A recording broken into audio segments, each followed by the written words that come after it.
subxaan allah ninkaanoo sheegay in magaciisa libaada la wax bugeeye ayaa wuxuu sheegayaa inuu farxiifiska ugu jiro feel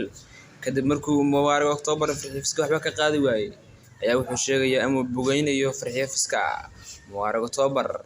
oo shaafta la kaxay ayaa waxaa la sheegayaa labadii habeen oo dagaalka uu galay inuu kooma galay halkaas oo looga soo gurmaday magaalada Gaalkacyo gurmudkan ayaa ka yimid gobolka Mudug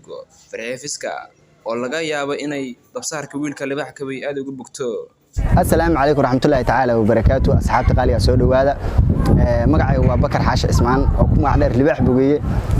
halkan waxaan kala hadlayaa walaashay farxiifiska iyo siigeeda Mubaarak October marka farxiyo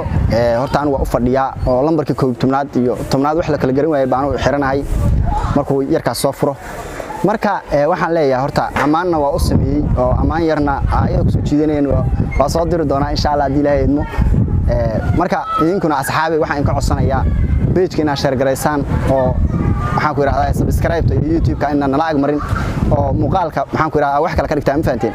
asxaabi waxaan idin ka rabaa idinkana inaad page-ka follow gareysaan oo share-ta iyo maxaan ku yiraahdaa like-ta waxa dhan ina xaqiina de anaga baqiilin ma fahanteen anaguna moogaameen inaan habo video wax kale taa idin soo galino meeshan horta waxa fariin u dirayaa walaashay farxiifiska iyo wiilka yarka hadda aroosay marka gabadha waxaan leeyahay horta gabay yar baa horta ugu tala galay anu oraahday aan ku dhiibanayo marka gabay waa ku amaanaya gabadh waxay leedahay farxiyo filkaagi finaal adaa yimid ragga fayl ka soo maray Messi wuxuu falay ama fiisba loo qoray adiga ka fiican oo kulligood farsiga dheer hadal lama fageeyay aan fasira ujeedada ana wiil fiyo farsamooyin aan baran ku fadhiya ayaan markuu ka soo furo marka waxaan leeyahay farxiyo wiilkaas hal sano ka sameeyay halkaas sano kadib markuu soo furo ana wiil ku fadhiya ayaan ciyaarna wali ma baran ma fahad Mubaarakna waxaan leeyahay haqa chilin walaalow